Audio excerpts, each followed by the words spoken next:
teman gitu ya.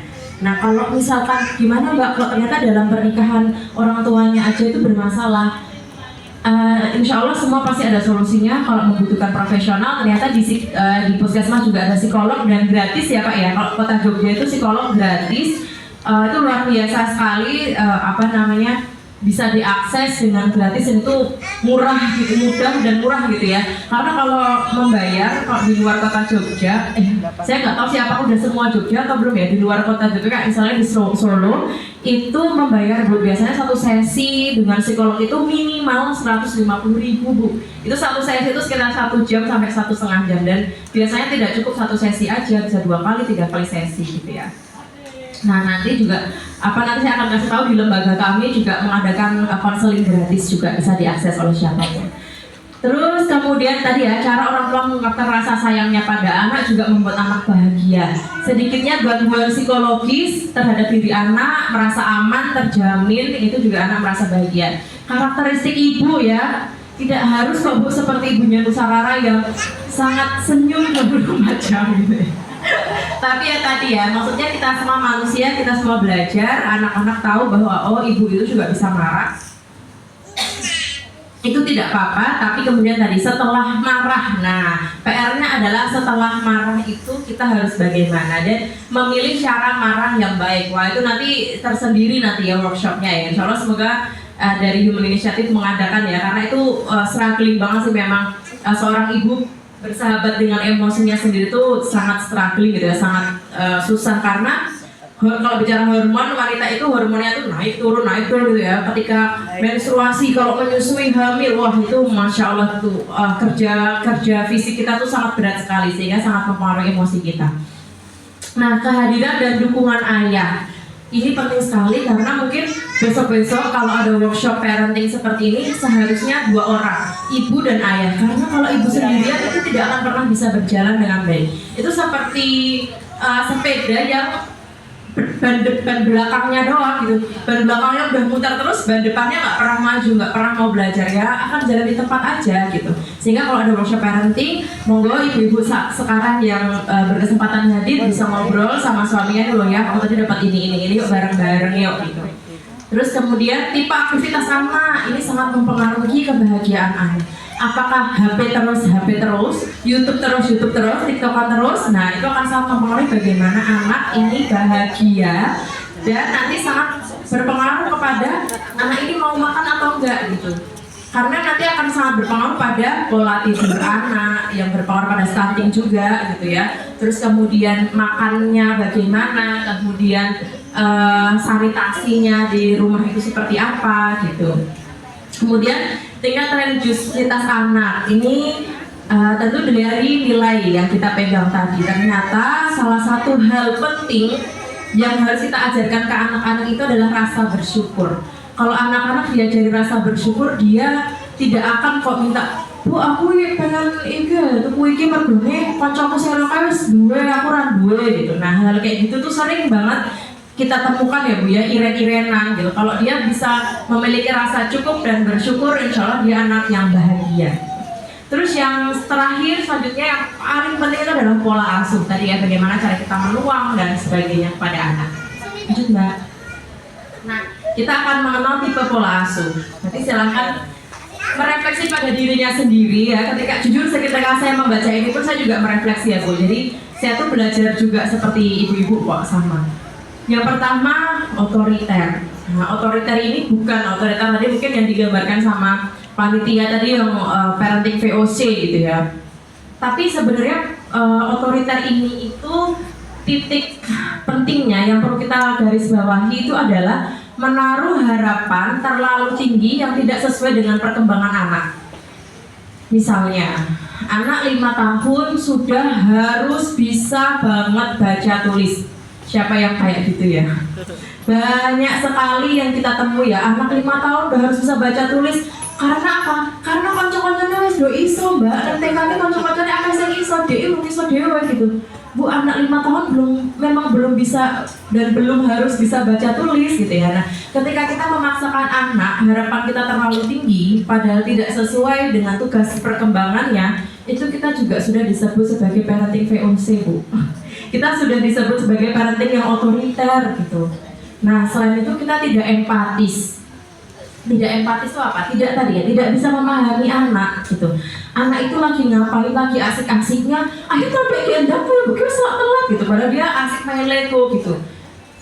Kan kita sangat egois ya, Bu. Kita menyadari nggak sih kalau orang tua itu ternyata sangat egois gitu. Jadi saya bicara sama diri saya sendiri juga ya. Ketika saya misalkan ini kejadian nyata ya. Jadi saya tunjukkan bahwa saya juga bukan orang yang sempurna. Tadi ketika saya mau ke sini, saya berangkat rencananya jam 8 saya berangkat, tapi kita berangkat jam 8.20 gitu ya. Alhamdulillah tidak terlambat. Jam 8.20 anak saya nomor 2 tahun itu sedang berusaha sendiri memakai sepatu sandal. Jadi bukan sandal ya, sepatu sandal yang pakai tali gitu. Dia bisa, tapi dia butuh waktu. Saya tahu dia bisa, tapi dia butuh waktu. Nah, karena saya tidak punya banyak waktu gitu ya, karena saya udah kesusu gitu.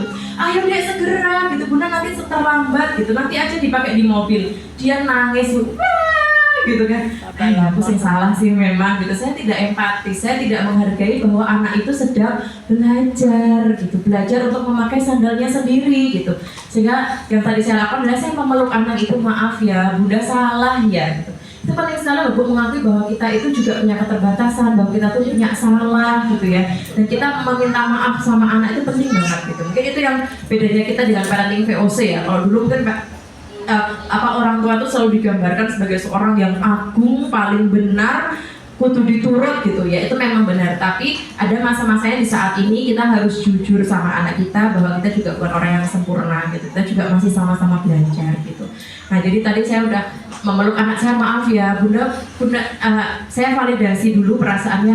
Hayin marah ya, Hayin merasa dicepet-cepet Bunda, Hayin nggak suka ya, iya gitu. Nah, itu membahasakan emosi yang sedang dirasakan anak itu juga penting. Terus kemudian maaf ya, tapi soalnya Bunda harus pengennya segera gitu. Nanti Bunda bantu ya segala macam gitu. Nah, itu bisa kita lakukan. Nah, lalu kemudian permisif nomor 2. Permisif itu ada pada harapan kepada anak yang terlalu rendah. Nah, biasanya kita akan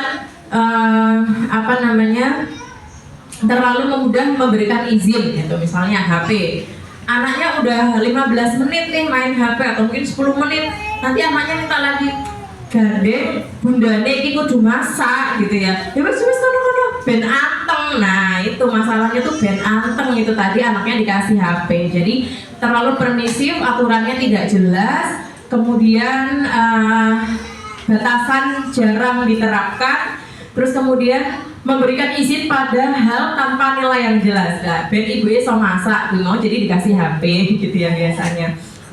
Lalu yang ketiga otoritatif.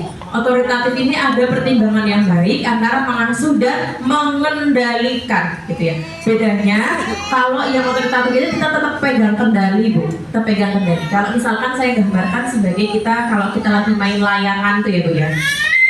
Kalau layangannya itu kita pegang, ibu-ibu main layangan nggak ya? Dulu waktu kecil main layangan nggak? Kalau kita terlalu kuat memegang layangannya, kira-kira layangannya gimana, Bu? Putus nggak? Malah putus. Atau kalau misalkan terlalu mulur, goyang ya. Kalau terlalu kencang tadi seperti yang VOC tadi ya, yang otoriter, apa-apa lain itu orang oleh kudu ngene kudu ngono, akhirnya malah anaknya suatu saat bedal gitu ya, Bu. Terus aku malas sekarang aturan ibu tahu. Oke, kayak tadi anak yang nomor berapa tadi ya, yang ibu ngomong apa tolong gitu, wes saking jelek gitu ya. Terus kalau kita terlalu mengulur, mengulur benangnya terlalu longgar, bisa tidak terarah gitu ya, layangannya bisa kemana-mana, bahkan bisa jatuh gitu. Nah, yang paling baik adalah ketika kita bisa mengendalikan kapan kita kencang, kapan setel kendor gitu ya. Kapan kita bisa salah ikutinnya orangnya gitu. Misalkan ada hal-hal yang misalkan tidak terlalu penting banget dan anaknya boleh ya wes diulur gitu. Nah, ini terjadi di keluarga saya. Suami saya itu besar di keluarga ustadz-ustadzah gitu ya. Backgroundnya Muhammadiyah, ustadz-ustadzah, dan bagi dia dunia itu hitam putih sekali antara baik dan nggak baik gitu. Nah, sehingga banyak hal yang dia itu di masa kecilnya dia juga gitu, banyak hal-hal yang tidak diperbolehkan gitu. Sehingga pas membesarkan anak gitu, dia juga gitu ya, agak strict gitu. Terus saya selalu mengingatkan ayah, misalkan kayak pakai jilbab gitu ya, pakai jilbab itu bagus banget bu, itu kan membiasakan ya. Tapi pernah nggak ibu lihat misalkan kalau ada Palestina, Mekah, Madinah, anak bayi ada pakai jilbab nggak bu di sana? Nggak ada, malahan gitu, malah nggak ada. Karena apa? Kadang-kadang kita terlalu menekankan, nah dari jangan-jangan kita bisa jadi otoriter ya, karena dia belum punya beban syariat, tapi kita sudah menerapkannya gitu, seakan-akan pakai jilbab itu wajib, padahal anaknya baru 2 tahun, 5 tahun gitu ya, padahal sebelumnya nggak wajib. Jadi sama ketika suami saya itu ke anak saya nomor 6 tahun, nggak, ayo pakai jilbab dulu tuh. Anak saya nggak mau karena dia habis kucur 2 pakai pita kan cantik banget gitu ya. Dia merasa dia jadi princess gitu. Dia tidak mau pakai jilbab. Kok nggak mau pakai jilbab sih kak? Saya ingatkan, ayah dia itu belum ada tanggungan syariat. Ya nggak apa-apa, nggak usah pakai jilbab gitu. Oh iya benar. Sehingga ada batasan yang jelas. Nah alhamdulillah kalau kita tahu gitu ya batasan yang jelas dan nggak tuh apa ketika kita merujuknya ke syariat. Oh ya kalau ini kan nggak apa-apa gitu. Kalau dia nggak pakai jilbab dulu ya nggak apa-apa. Kalau dia mau ya bagus gitu. Nah gitu ya. Nah ini harapan pada anak realistis sesuai tahap perkembangannya. Ini kalau ada anak di forum kayak gini dia lari-larian disuruh diem, ya nggak bisa bu, namanya anak pasti nangis-nangis larian pakai sumuk ya bu ya nggak apa-apa, biarin aja gitu. Terus tetap disiplin dengan penuh kasih sayang, disiplin tapi penuh kasih sayang dan menghargai anak gitu ya. Terus tidak takut anak menangis. Nah nggak apa-apa anak nangis, emang isone nangis ya bu ya, kayak cah bayi gitu. Ini apa tuh kok nangis terus dan iso ngomong malah medeni bu, kayak Nabi Isa nanti medeni malah iso ngomong ya bu aku kok iso ngomong, malah menakutkan gitu. Sehingga ya memang anaknya bisanya nangis ya udah nangis gitu, nggak apa-apa gitu. Terus jika menangis emosinya diproses dengan nyaman. Tadi kalau misalkan pakai kasusnya saya membahasakan dulu apa yang dirasakan oleh anak saya gitu. Hayin merasa sedih ya, pasti Hayin rasanya marah kan sama bunda karena diburu-buru gitu. Iya gitu. Nah itu penting sekali, itu kalau di ini namanya literasi emosi. Jadi memberikan anak paham emosi, melek emosinya gitu, sehingga tadi nggak akan tantrum berkelanjutan gitu. Kalau sama kayak kita ya bu, kalau kita nangis sama suami kita gitu terus malah dikasih solusi banyak banget, sih kok malah paham gitu. Kalau perempuan itu kan nangis ya wes dibarke wae, nangis aja udah tenang ya bu ya, nggak perlu dibiayai kayak gitu. Nah sama kayak anak kita, nangis ya wes nangis dulu gitu, nggak usah dikasih solusi gitu. Itu saja sudah melegakan bagi anak gitu ya. Oke lanjut mbak. Nah ini tadi kita ingat ya, gambar tadi ada gelas, ada botol, ada airnya dan ada cara menuangnya. Nah ini tadi cara menuangannya apa? Ini dari guru kami Pak Bagus Riono. Beliau punya buku bagus banget. Judulnya bukunya tuh tipis bu, tapi masya Allah bukunya tuh keren. 4 prinsip pengasuhan. Yang pertama mengingatkan. Jadi memang tugas orang tua itu hanya mengingatkan ya bu ya. Karena hasil tadi ya, kalau kita bicara harapan kita pada anak itu anaknya solih-solihah dan segala macam, itu sungguh hasil itu di luar kuasa kita bu. Kita banyak menemui kasus mohon maaf ya, tokoh agama gitu yang hanya ustazah sih, ada juga para romo pendeta gitu yang anaknya yang menikah, pendeta masih menikah ya, kalau romo nggak menikah ya. Nah itu pokoknya para pemuka agama itu kadang-kadang ada anaknya yang malah melakukan penyimpangan perilaku gitu misalkan, atau malah anaknya pondok pesantren tapi kemudian yang terjadi dia lepas jilbab malah ugal-ugalan gitu ya, kayak Nikita Mirzani itu ya, itu dia aslinya dia anak pondok gitu bu, tapi ternyata dia ya gitu seperti itu gitu ya, banyak hal. Nah artinya apa? Proses itu milik kita, tapi kalau hasil itu sepenuhnya milik Allah gitu ya, milik Tuhan. Sehingga yang harus kita ikhtiarkan bersama itu adalah prosesnya. Mau hasilnya kayak gimana pun, selama kita melakukan prosesnya dengan baik, insya Allah kita sudah melakukan kewajiban kita. Sehingga kalau kita bisa ditanya sama Allah, kowe wes ngapak nih wae karo anakmu, aku ngene ya Allah gitu.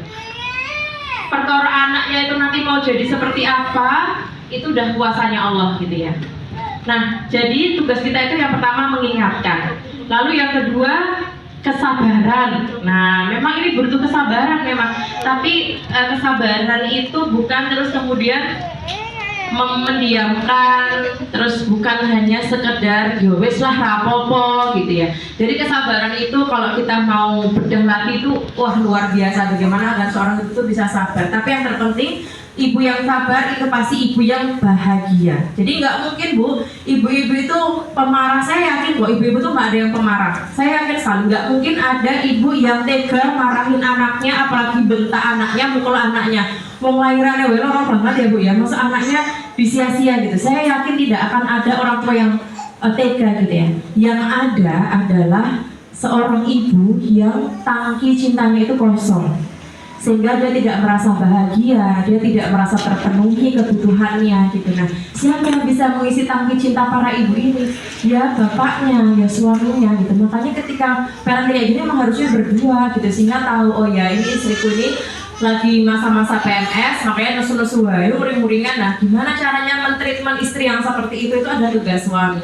Karena nggak mungkin Bu, kalau kita si botol ini tadi kosong, apakah kita bisa menuangkan isi? Nggak bisa. Apakah kita bisa memberikan cinta dan kasih sayang kepada anak kita kalau kita sendiri aja nggak merasa disayangi? Bisa nggak?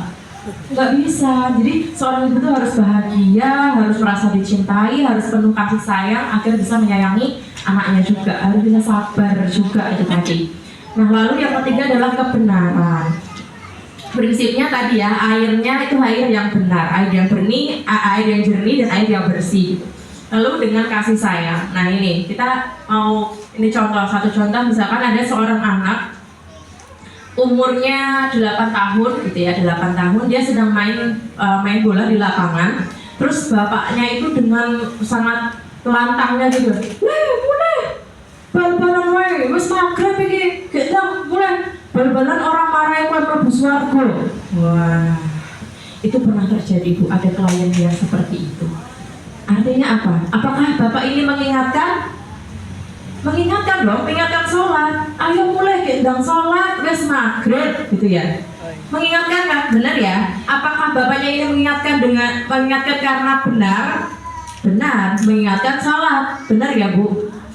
Tapi apakah bapaknya ini dengan kesabaran? Tidak. Apakah bapaknya dengan kasih sayang? Tidak. Sehingga belum tentu sesuatu yang benar itu akan ditangkap baik oleh anak-anak kalau cara penyampaiannya tidak baik, kayak bapaknya tadi. Akhirnya yang terjadi apa Bu? Yang terjadi anaknya ini, terus aku tak merasa bapak wes masuk gitu. Dia sholat, tapi sholatnya itu bukan dengan kesadaran bahwa dia membutuhkan sholat, tapi dia sholat hanya karena ben bapakku orang nesu.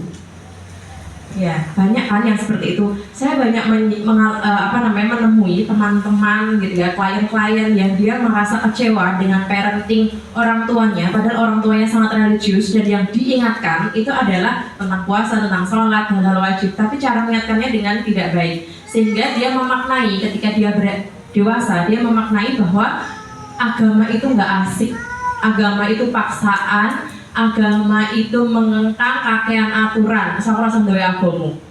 Banyak sekali Bu, akhirnya yang menyerah mencari jalan lain, banting setir, udahlah aku nggak usah punya agama aja lah, aku lebih bahagia, nggak ada yang nyuruh-nyuruh aku, nggak ada yang mengekang aku gitu. Nah, na'udzubillah min dzalik gitu ya. Sehingga kita memang harus hati-hati bahwa ketika menuangkan air tadi ya Bu ya. Nah tadi itu 4 prinsipnya itu tadi, mengingatkan, kesabaran, kebenaran, dan kasih sayang gitu ya. 11 lanjut Mbak. Nah ini 5 kunci gentle discipline. Ini ada sebuah buku, kalau ibu pengen baca buku ini, bukunya bagus sekali, namanya Sarah Ockwell Smith yang yang menulis. Gentle parenting itu kuncinya ada 5. Yang pertama, tetap tenang. Dia tetap tenang. Anak tantrum ngereok makan bening. Anak tantrum gitu ya, kita tetap tenang. Karena kita tahu kita adalah orang dewasanya. Kita juga bukan anak-anak. Kalau Bu Eli Risman itu menggambarkan, kebanyakan orang tua yang saat ini ketika anaknya tantrum, orang tuanya juga ikut tantrum gitu. Gitu. Wah, tidak akan ada yang ketemu gitu ya. Tidak pernah ada yang bisa menjadi orang dewasanya yang memegang kendali gitu. Sehingga kita tetap tenang. Artinya kalau tetap tenang, kita juga mengendalikan diri kita sendiri dulu. Ya, terus harapan yang sesuai tadi ya, dan tidak seperti parenting VOC yang anak 5 tahun harus baca tulis gitu misalkan. Terus kedekatan dengan anak ini penting sekali karena walau bagaimanapun Bu, nanti misalkan ada banyak orang tua yang mengeluhkan, itu misalkan dia sudah remaja, wah Mbak angel tenang kandhanane iki bocah iki angel tenan kandhanane. Yang saya tanyakan, dulu ketika anaknya masih kecil ibu kemana? Dititipkan Mbak, gitu. Sehingga tidak ada kedekatan. Lalu ketika sudah dewasa, ibu ini ingin memberikan value, ingin mendidik, nggak nyambung karena dia nggak pernah dekat sama anaknya, gitu. Lalu kemudian terhubung dan mengelola perasaan. Kita terhubung sama anak, terus kemudian bisa mengelola perasaan kita sendiri. Lalu menjelaskan dan memberi contoh yang baik. Nah, ini kaitannya dengan stunting, pola makan. Nah, coba kita teliti dalam diri kita, apakah kita juga punya kebiasaan makan yang bagus gitu ya? Apakah kita juga di rumah itu makannya makanan-makanan yang bergizi? Maksudnya untuk diri kita sendiri ya. Kalau misalkan anaknya nggak mau sayur, padahal aku guys maaf terus loh Mbak gitu. Nah mungkin ada cara-cara yang lebih menyenangkan untuk anak agar anaknya mau makan sayur misalkan atau yang lain. Jadi anak itu memang lebih lebih mudah untuk melihat diri kita gitu ya. Nah selanjutnya apa ya? Kayaknya sudah mau selesai. Nah ini adalah catatan untuk kita semua ya Bu, bahwa pola asuh yang baik dan efektif itu berasal dari orang tua yang bahagia. Jadi Bu, tolong bahagiakan diri kita dulu sebelum kita membahagiakan anak kita. Lagi-lagi karena tidak mungkin bisa botol yang kosong menuang sesuatu ke anaknya, pasti juga kosong. Bahkan botol yang ada isinya, tapi kalau bentet, ambiar, pecah juga nggak akan bisa menuangkan apapun pada anaknya, gitu ya. Jadi ayo kita membahagiakan diri kita sendiri dengan hal-hal yang baik, yang positif, gitu ya, dekat sama Allah, gitu ya. Dengan demikian anak akan bahagia. Jika anak bahagia, dia mampu bertumbuh dan berkembang dengan optimal secara fisik dan mental gitu. Selanjutnya Mbak. Nah, anak yang sehat dan bahagia itu terbangun dari keluarga yang hangat. Jadi memang sangat butuh kerjasama ya antara ibu dengan bapak gitu ya. Suami istrinya harus sangat bekerja sama. Orang tua atau keluarga yang hangat itu terlahir dari ibu dan ayah yang bahagia, saling menyayangi dan terhubung dengan penciptanya. Itu penting sekali gitu. Ya, selanjutnya Mbak, kayaknya sudah selesai. Nah, ini tadi ya Bu, kalau misalkan ada bapak ibu gitu yang membutuhkan bantuan psikologis kepada profesional, konseling, lembaga advokasi keluarga Indonesia melayani telekonseling dan itu gratis. Artinya kalau telekonseling itu bisa pakai HP di rumah pakai Zoom. Ya, jadi kalau misalkan nggak ada waktu atau mungkin wah kok puskesmas kebak kan karena psikolognya cuma 1 atau 2 biasanya tiap puskesmas itu, sehingga penuh jadwalnya sementara butuh untuk segera bisa menghubungi psikolog. Nah, bisa lewat sini. Dan ini gratis ya, dari lembaga kami gratis, silahkan bisa diakses dan bisa disebarluaskan ke banyak orang supaya bisa bermanfaat. Begitu dulu ya Mbak, nanti setelah ini